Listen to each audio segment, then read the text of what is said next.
Welcome back to the Sports Fix on Flow FM. I'm now delighted to welcome a former A-League player. He's played around the world too, and is of course a former international player for Australia too. It's an absolute privilege for us to welcome Robbie Cornthwaite to Flow FM Sports Fix. Robbie, how are you? I'm doing well, mate. Thank you very much for having me. It's great to have you on. Of course, you now find yourself co-hosting the A-leagues podcast with Daniel Garb, and you're also working for Channel 7 in Adelaide. So talk to us just quickly about how that's all going for you. Yeah, it's going well. Obviously, being an ex-professional athlete, loving sport, every sport Australia has to offer, which there are plenty. Getting to dissect, all of those different ones for Channel 7, getting to work on everything, not just soccer, and then doing the official podcast, as you say, with Daniel Garb and Amy Chapman as well every Monday morning. We had that recorded early this morning, so that'll be out for people to listen to. But yeah, day to day, just like you say, talking about sport and football in particular. Can't do much better, I suppose. Now, we'll get to talking more about the A-Leagues podcast later on in the interview, but I just want to first touch on the fact that for some of our listeners, they obviously will hear those lovely Aussie dulcet tones coming out through your voice, Robbie, but they might not be aware of the fact that you're actually English-born. So we will start in England, where the Carabao Cup took place overnight between Chelsea and Liverpool. Jurgen Klopp adding some more trophies to the silverware, getting through on penalties over Chelsea, and also Chelsea's goalkeeper, Kepa, in a bit of a mare as well, not for the first time. What did you make of the game? Yeah, obviously, two big clubs fighting it out for a trophy, the first trophy of the season. And, obviously Liverpool closely behind Manchester City in the title race, so they would have been pretty pleased to get some silverware at the first time of asking. But, yeah, Kepa, he's got a history in this fixture, doesn't he? A couple of seasons ago when he was in goal and they wanted to take him off and bring on another keeper in his place for the penalties, and he refused to come off in that fixture. So this time round, he's subbed on purely for the shootout. Obviously, the coach thought he was a better chance of saving a lot of penalties. Mendy coming off after having a pretty good game. And as it was, he's the one that misses the decisive penalty. So it's a strange one when coaches always decide to change their keepers for the penalty shootout, but it's become more and more trendy over the last few years. But, yeah, obviously Chelsea will be disappointed to miss out on, I think, was it 10-11 in the end, something like that? Correct, yep. Yeah, no doubt. And obviously a lot to unpack there, but switching our focus to domestic matters in England, Robbie, and you're born in Blackburn. I'm going to go out on a limb and say a fair few clubs at the moment in the Premier League who are out that way in the north of England are treading pretty finely on the table, and one of those is certainly Leeds United, and we're just hearing that Marcelo Bielsa, the manager there, will leave. I think he actually has left now, which is quite a stunning development considering where they were 2 years ago. Also, Everton, after recently appointing Frank Lampard, look to be in a very dangerous position. So what do you make of some of these big clubs from yesteryear, obviously being in this ridiculously tumultuous situation? Well, it just shows how difficult it is in that division. I mean, Everton in particular, I remember one year they spent $350 million in one transfer window. They're almost, I think they're the fifth or sixth highest spender in the Premier League. Obviously had Rafa Benitez, didn't work out. Frank Lampard's come in. They lost 1-0 to Man City on the weekend. They were denied a stone wall penalty for handball in the box, and Frank Lampard, after the game, said his 3-year-old daughter would have given that as a spot kick. So he was absolutely furious, and that has implications at both ends of the table. You mentioned I'm from Blackburn, one of our arch enemies, Burnley, sitting in 18th and looking pretty precarious, and Watford as well had a good draw, obviously, on the weekend against Manchester United. 0-0, their 37-year-old keeper, Ben Foster, made a number of key saves to keep their minutes. So points are at a premium. Newcastle looks as though they've turned a corner now, pushing up to 14th after languishing in the bottom three for a long, long time. I think Norwich are the ones that probably look the most done. Although they're only 2 points behind Watford, they've pretty much been rooted to the bottom of the ladder all season. So plenty to play for. Still 10, 12 games to go for some of those sides. And as you mentioned, Bielsa for Leeds gone.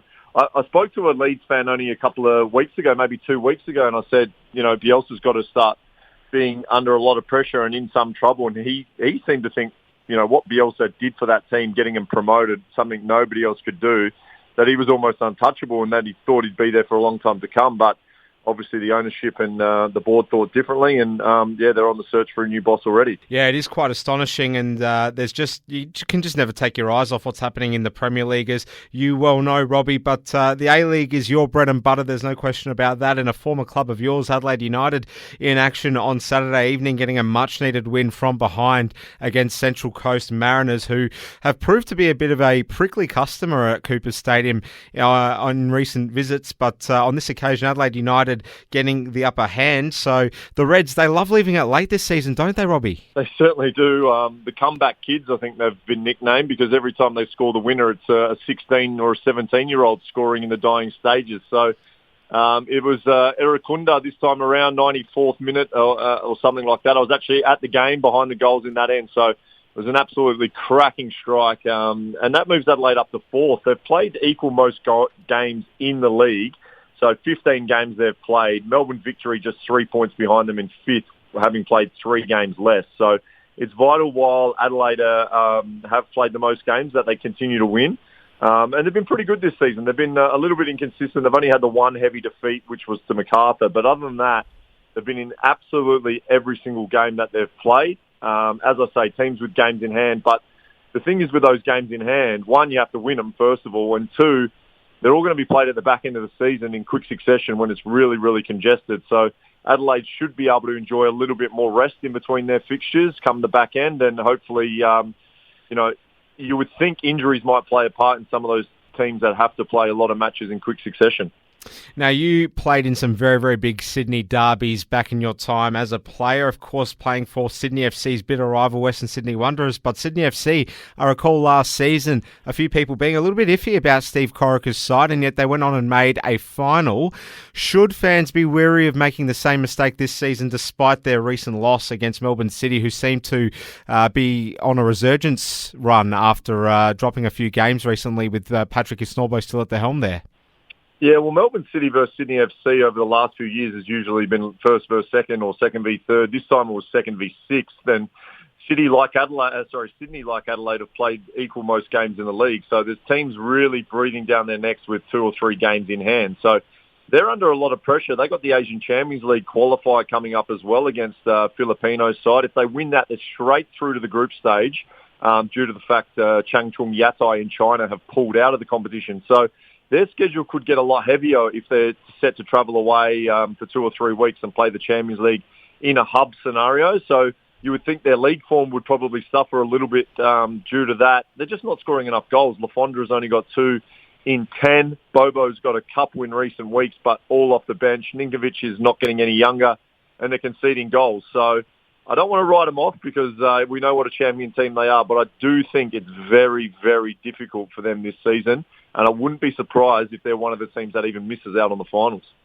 Yeah, it's quite riveting stuff, Robbie. And another topic that I find quite interesting indeed is that of Western United. Now, they've been much maligned by many fan bases across the A-League. Obviously, a lot of it to do with all their off-field troubles, of which there are a few. But they can't be doing anything wrong this season under John Aloisi, putting everything behind a manager that has a lot to prove, obviously. And he's certainly proving some of his doubters wrong at the moment. John Aloisi, the South Australian-born Socceroos legend. But when do you think people are going to start taking notice of Western United this season, Robbie? Because they're outright first, and they have been for the majority of the season. So it feels like those past sentiments that fans carry seem to continue to blind them, really, when it comes to, I guess, giving Western United the credit they deserve. Yeah, you're correct. I think Johnny Aloisi's done an amazing job, along with his assistant Hayden Fox, who's worked under Tony Popovich for a long time and is renowned for defensive structure and attention to detail. So I think Foxy's obviously played a massive part in their defensive record, because they've conceded very, very few goals. They've already set the record for the most 1-0 wins in a season, and they've only played 14 games, still 12 games to go. Johnny had to wait a long time for another opportunity after he left Brisbane. I think 3.5 years he was out of the coaching caper. But in that time, behind people in the game, in the know, always sort of said quietly, you know what, he can actually coach. He just needs another opportunity. And I think maybe that public perception of him may have cost him a few jobs, because you can see now at the moment he's really proving what he's capable of. And after the game, one of their players of the game on the weekend, Dylan Parias, he came out and said, well, we're the team to beat now. We're sitting top of the table. game in hand on Melbourne City, we're the team to beat. It's a big call, considering City's breathing down their necks, but it just shows the confidence in the camp. And as you say, people are going to have to start taking notice because they continue to do the job. Speaking to former A-League star and former Socceroos player Robbie Cornthwaite. Now, Robbie, one of the features in our round ball chats on the Sports Fix is the Ange Watch, which we've been really excited about for the majority of the season. But unfortunately, Ange Postecoglou's Celtic drawing a blank overnight against Hibs. Very fortunately, though, for them, Motherwell doing them a massive favour against Rangers away from home, coming back from 2 goals down to ensure that Celtic keeping that 3-point buffer at the top of the table. Effectively, it's 4 points with a goal difference.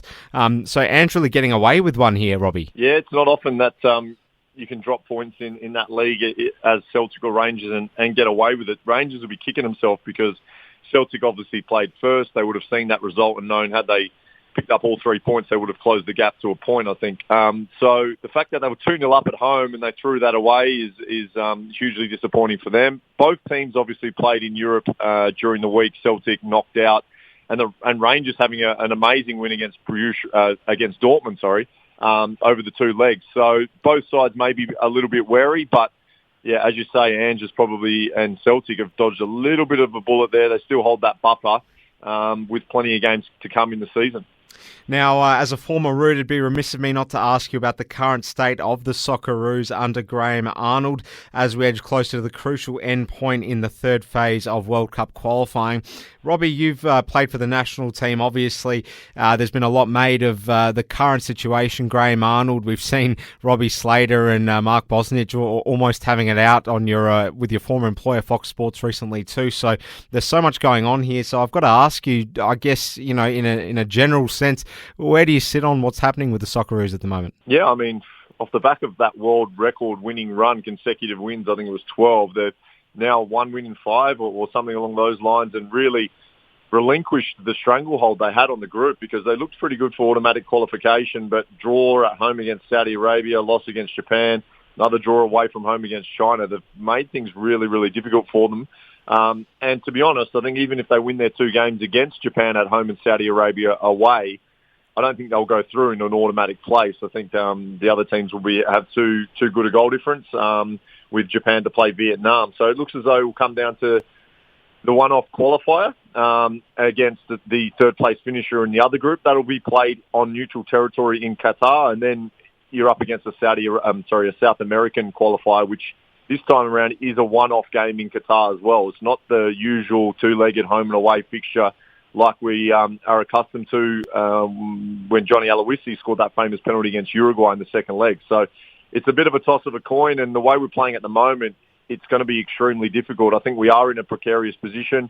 If we do go through to the qualifiers, then there are some calls out there that may be a change of manager. Bielsa's name's even been mentioned now that he's been relinquished of his role at Leeds United. But yeah, it's going to be really, really tough, and people have become accustomed to qualifying for the World Cup, but it's no guarantee. And it looks as though we're going to have to go through the playoffs. So it's dicey business at the moment. And just staying on the international front as we look to be on the home stretch here, Robbie, sanctions left, right and centre against Russia at the moment in all sports really, but at international level with FIFA in particular, with Czech Republic and Poland both threatening to boycott against playing Russia. So, I mean, you've played all around the world, so this is a very complex issue. What's your take on how FIFA should move forward with this, given the escalating geopolitical situation in Eastern Europe? Well, I think it's important. I'm not going to pretend to be across all the sanctions that's been implemented. I know they're no longer able to play international games under the Russian name. They're not allowed to have the flag or the national anthem. I don't think that's strong enough. I think they should be banned from all competitions. I think they should be kicked out of the World Cup qualifying. I think the strongest message we can send as a football community is that they're not welcome to play. And while they're going against international law, they're not part of the global community, so they're unable to participate in these events. I think Sweden, who are playing a qualifier against them, have said, we refuse to play against them. And if we are forced to play against them, we'll forfeit and we'll relinquish our opportunity to go to the World Cup. So that's some of the extremes that some of the individual FAs are taking, and you just want FIFA to be able to take that responsibility out of their hands and to make the call on their behalf, because at the moment, obviously what's going on at the moment in the world is not acceptable. Yeah, absolutely. I think many people agree with you, Robbie. And just moving off the pitch very, very quickly, on a personal note, in 2016, you were touched by a certain event. It's the topic of the trauma that comes with stillborns being, the very, very sad event that can happen within families. And I know it's touched my family before, and it certainly touched yours back in 2016.